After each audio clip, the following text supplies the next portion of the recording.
Bienvenidos, queridos oyentes, su radio dinámica, la radio de los psicoanalistas. En esta ocasión hablaremos de un tema muy interesante, como lo es la neurosis fóbica, histeria de angustia o fobia, como lo conozcas. Estaremos conversando sobre los aspectos característicos, así que toma tu lápiz y papel y comencemos. Para eso, nuestra amiga Michela nos estará acompañando. Michela, bienvenida.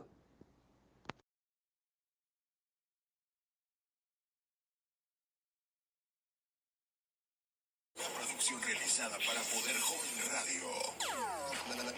La evolución ha llegado a tus oídos.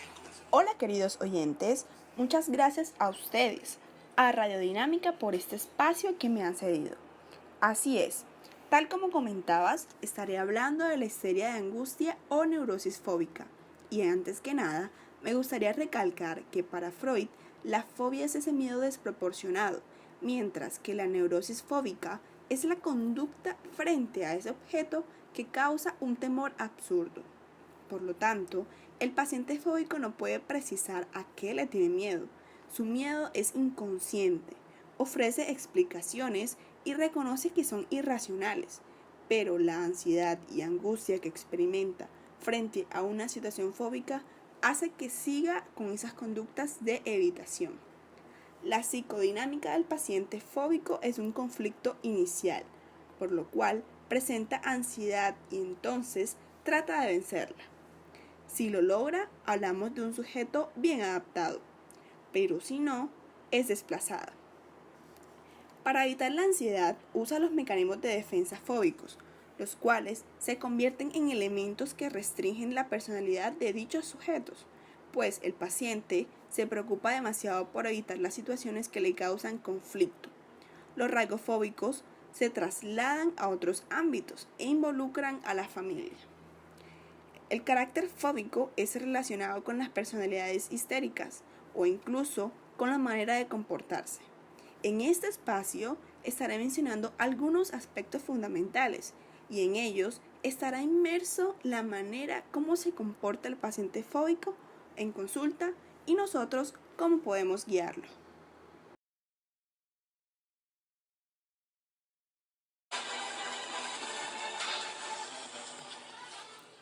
Entonces, tenemos que la principal característica de los síntomas fóbicos es la evitación. El paciente concibe a este como un medio primario para solucionar sus problemas. La fobia implica siempre algo con lo que el paciente puede encontrarse con frecuencia, por lo que un paciente agorafóbico o claustrofóbico suelen explicar racionalmente su miedo, miedo a los espacios abiertos o bien el miedo a los espacios cerrados. Pero también saben que la única manera de evitarlos es mantenerse alejados. Más adelante explicaré un poco más a fondo.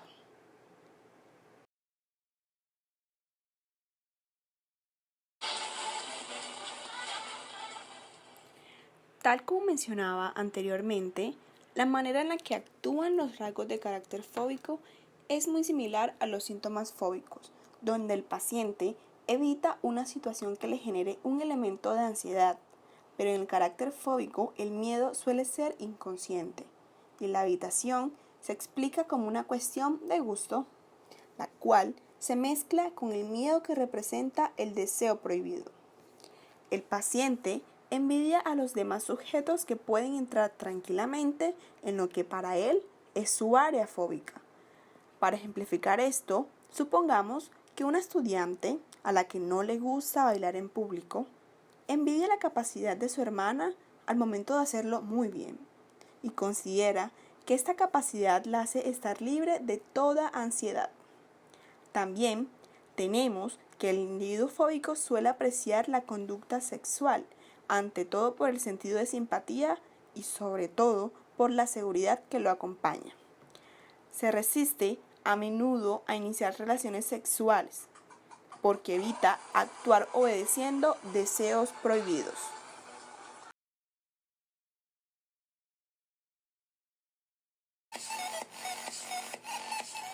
¿Y qué podemos decir acerca del compañero fóbico? La persona que acompaña al paciente que tiene una fobia puede convertirse en obstáculo porque piensa que lo que ayuda es hacer que el paciente evite lo que le genera ansiedad y no que lo confronte. Esto es muy curioso, ya que toman ligeramente el rol de dramatizar la ansiedad del fóbico, reconstruyendo el patrón de relaciones que le crearon la fobia.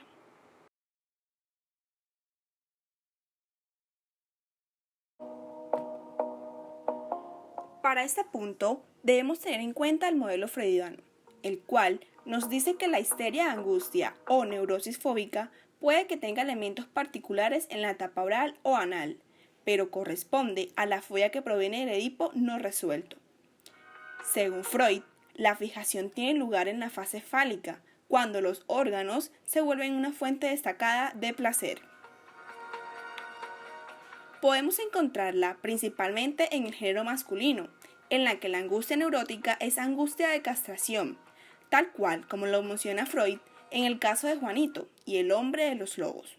En el famoso caso de Juanito, la castración amenaza como castigo por sus deseos edípicos hacia su madre, mientras que en el caso del hombre de los lobos, la amenaza de castración surgiría para acceder a sus deseos edípicos hacia su padre. Ahora bien, ¿cómo funciona esto?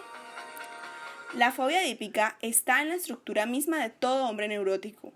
La amenaza de castración conduce a la represión del Edipo y esta última a la estructuración del sujeto.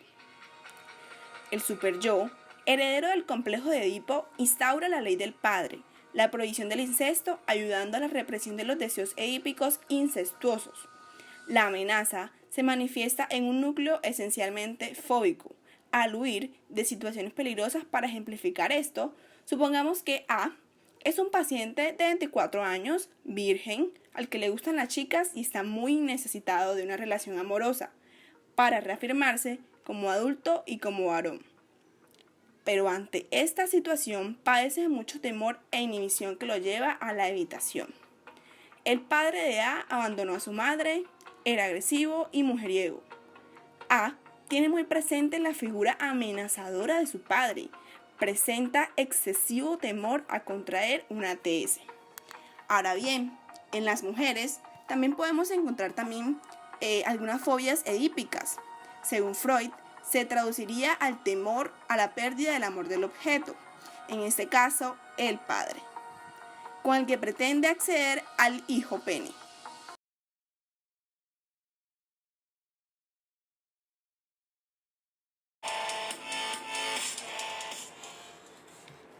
Los mecanismos de defensa del sistema psíquico tienen múltiples variantes, algunas más conocidas que otras, pero todas fascinantes. Voy a explicar brevemente algunos de ellos en el paciente fóbico. Primero, desplazamiento y simbolización. Para que la evitación sea eficaz, el conflicto en la mente del paciente debe transportarse al mundo exterior. Si el desplazamiento ocurre sin simbolización, el paciente pasa su atención a un conflicto emocional al medio ambiente. En pocas palabras, el paciente desplaza ciertas emociones asociadas a un objeto a otro objeto que ataca o evita, pues no proporciona tanto miedo como el primero.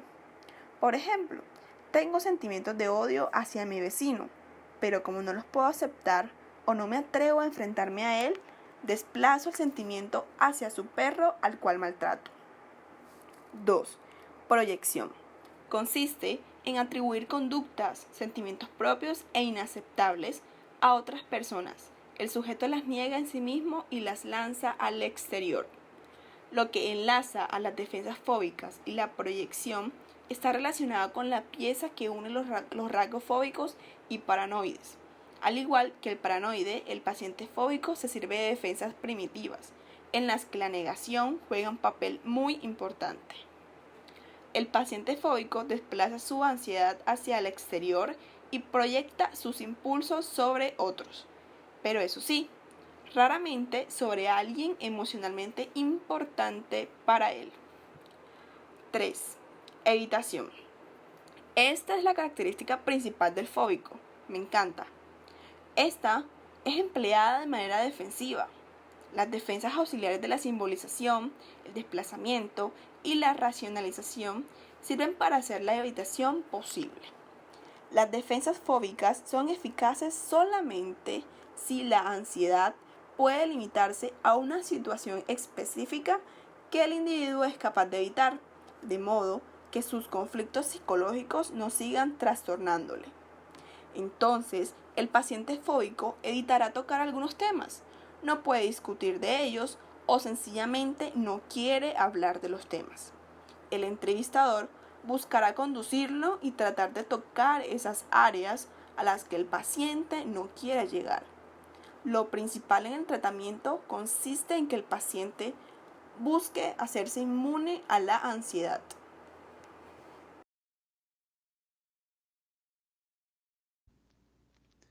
Queridos oyentes, entramos a una pausa comercial y ya volvemos con María Alejandra, que nos compartirá sobre la conducta contrafóbica, conflictos del desarrollo y más. No te despegues de tu radio dinámica, la radio de los psicoanalistas.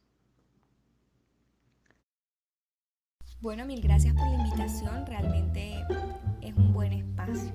A continuación les voy a comentar sobre la conducta contrafóbica.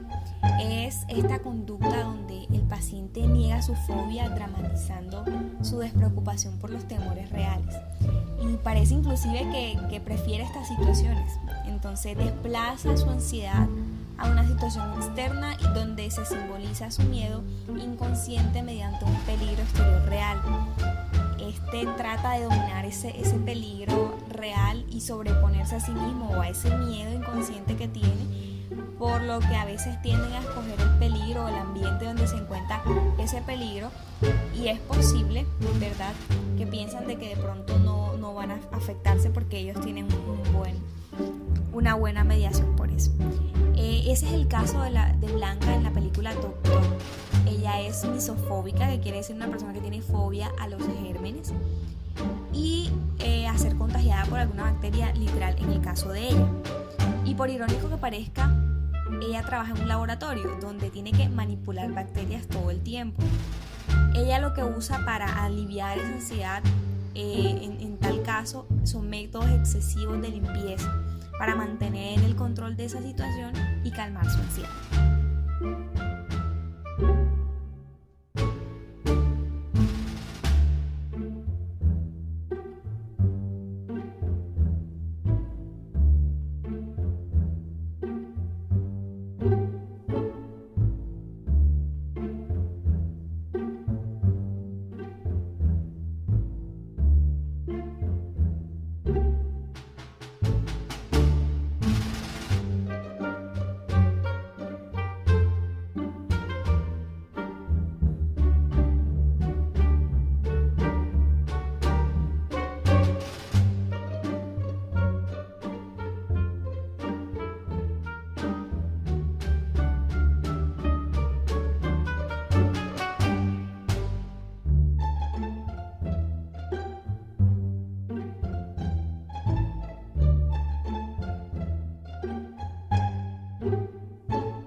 Por otra parte, los conflictos del desarrollo se dan cuando existen dos tendencias dentro de uno mismo que son desplazadas y simbolizadas en objetos o situaciones fóbicas.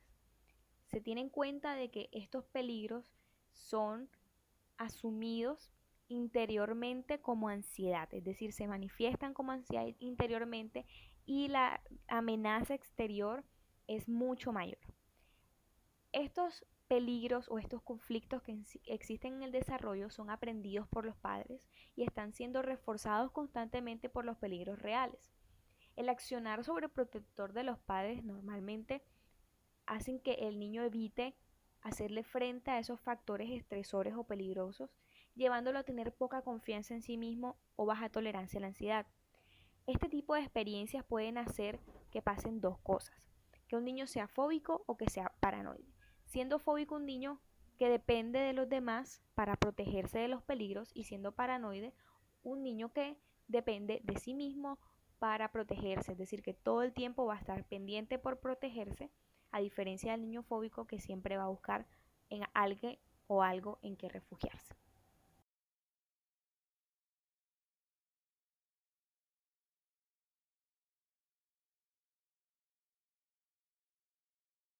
Ahora bien, hablemos un poco acerca de la dirección de la entrevista. Aquí es muy importante saber de que si la persona viene acompañado a la consulta, es primordial entrevistarlo solo inicialmente y luego sí al acompañante. Esto con el fin de poder explorar los pensamientos y sentimientos de este paciente fóbico, ya que la presencia de un compañero protege al paciente de la ansiedad que le pueda producir alguna fobia. Al principio el paciente fóbico va a estar deseoso de hablar de sus problemas porque eso en él hace una sensación de alivio y se encuentra cooperando totalmente, pero la idea central es redireccionar al paciente a la exploración dolorosa de sus problemas psicológicos, siempre entendiendo que no hay que ir directamente al problema, sino que hay que tener una confianza o entablar una confianza inicialmente con este paciente. En este caso, puede que pasen dos cosas, o sea que el paciente coopere, o sea que el paciente se cierre o sienta vergüenza de sus problemas y esconda sus síntomas. La cooperación de este paciente depende mucho de la tranquilidad que pueda proporcionar el entrevistante.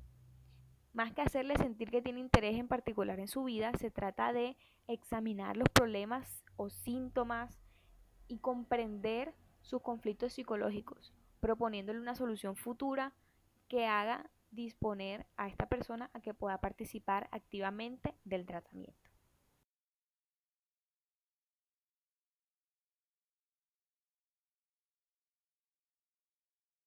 Ahora bien, hablemos un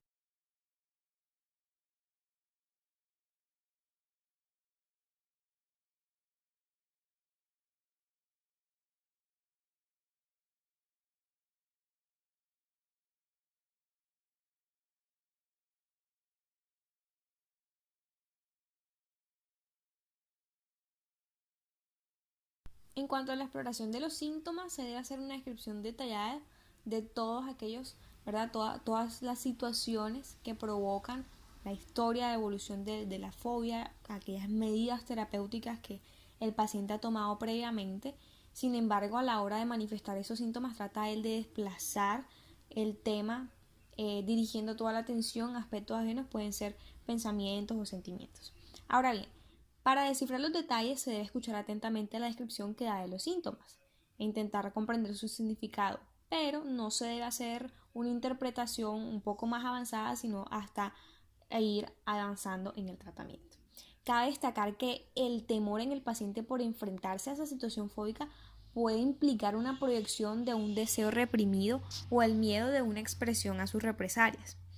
Entonces el paciente tiende a construir fantasías detalladas de lo que teme sin darse cuenta de que lo que está describiendo es un deseo, lo que constituye para nosotros una información muy valiosa que lógicamente no se puede compartir con el paciente, pero se complementa con aquellos síntomas que puede presentar como un temor inconsciente y que realmente da una mayor claridad de que hay un deseo prohibido. Entonces, en un periodo o un episodio inicial se ve que el paciente normalmente no logra dar una explicación de las conductas, pero ilustran aquellas condiciones que algo sucedió e intentan explorar las cosas, y a medida de que se va analizando esto, se llega a la conclusión de que los síntomas que hoy presenta están vinculados con cosas que han sucedido en su niñez.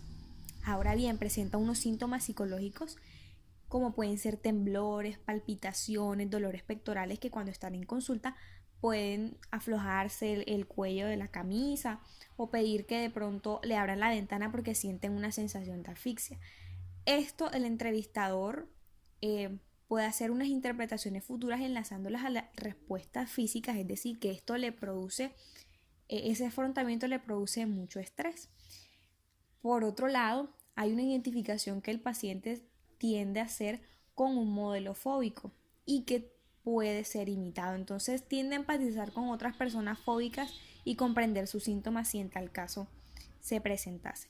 Y hay un cambio también en los síntomas, ya que el entrevistador puede observar en el detalle de los cambios en el desarrollo de la historia de los síntomas. Entonces Por eso se deben considerar los patrones en conjunto. Estos revelan una serie de síntomas fóbicos aparentemente inconexos, pero realmente sí tienen una conexión directa.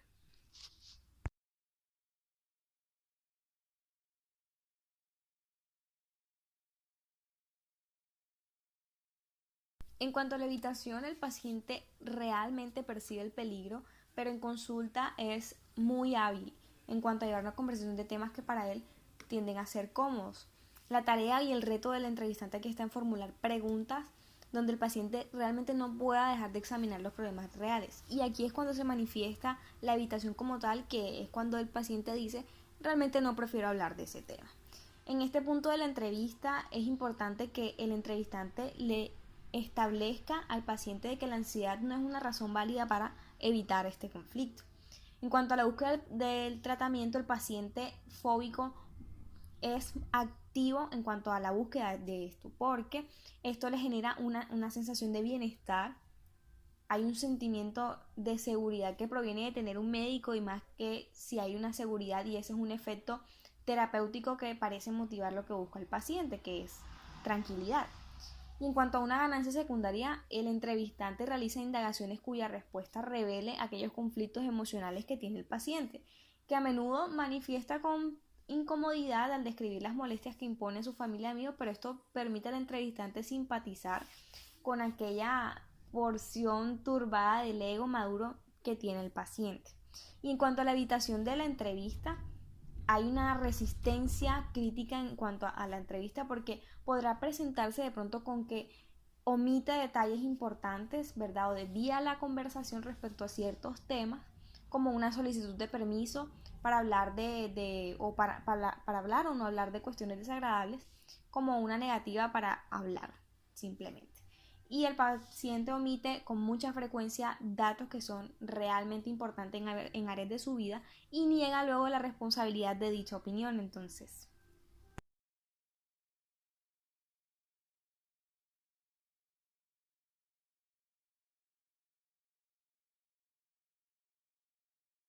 existen unos principios de tratamiento los cuales te voy a comentar a continuación. Primero, hay una necesidad de tranquilización en el paciente, entonces es importante que se tenga en cuenta, porque él siempre va a querer que alguien lo tranquilice.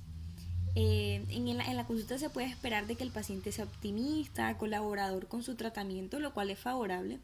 Y adicional a eso, él hace solicitudes de tranquilización, pero uno puede ceder hasta cierto punto, dejando claro de que uno no se atribuye esa sanidad en su ansiedad. Para eso es necesario dejar un precedente y educar al paciente. La educación temprana se da en la entrevista, en la primera entrevista, que consiste en explorar el avance de la habitación y educar al paciente al respecto. Uno de los objetivos de educar al paciente en cuanto al tratamiento es facilitar la comprensión de su ansiedad y de sus emociones. Hay algo que también se llama mediación, en la cual el paciente hace como una solicitud de tratamiento, y se presenta a menudo como pidiendo drogas tranquilizantes, e indica que anteriormente las ha tomado, que le ha sentado bien y que lógicamente la puede seguir tomando, y esto se da a raíz de toda la tensión que experimenta en la sesión.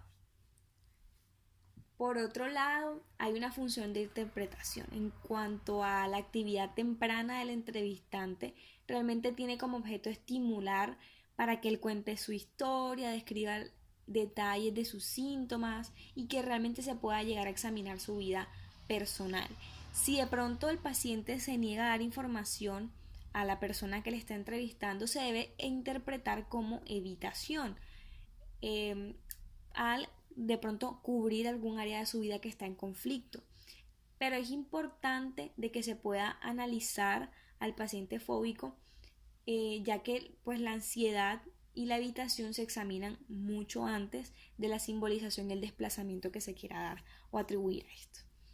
Hay otro factor importante, que es la depresión, y que es que en los pacientes fóbicos se experimentan a menudo una depresión durante el tratamiento, lo cual es un símbolo positivo, un signo positivo, ya que el paciente está renunciando o tiene ese temor, ese dolor por renunciar a aquellos síntomas de las satisfacciones de dependencia infantil, es decir, que es dependiente a que alguien lo cuide, a que alguien lo trate como un niño. Entonces, realmente la depresión en este punto es algo eh, que nos indica que el tratamiento está progresando, ya que es un punto crítico en el cual, pues lógicamente, el paciente se desvincula de esa idea.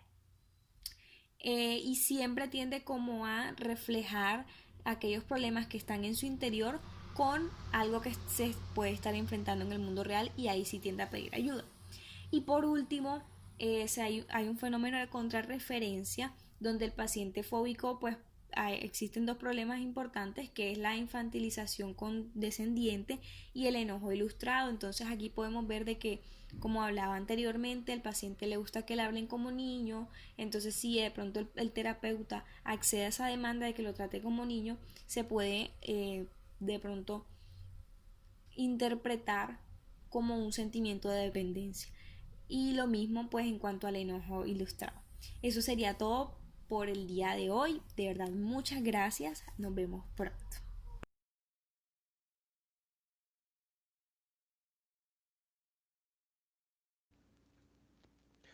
Bueno, María y Michela, teniendo en cuenta lo que ustedes han mencionado el día de hoy, la histeria de angustia es la aparición de un miedo en relación a determinadas cosas, personas o situaciones.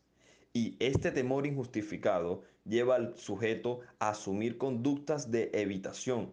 Cabe aclarar que el paciente fóbico diferencia lo que implica peligro y lo que implica seguridad. El mecanismo defensivo por excelencia en esta neurosis es el desplazamiento. De allí que la fobia se desplaza de un objeto a otro, con el cual se relaciona el primero y luego de este a otro más, y así sucesivamente. Bueno, queridos oyentes, hemos llegado al final de nuestro programa de hoy. Espero que hayamos aprendido mucho sobre este grandioso y curioso tema. Nos vemos prontos. No te desconectes de esta, tu radio dinámica, la radio de los psicoanalistas.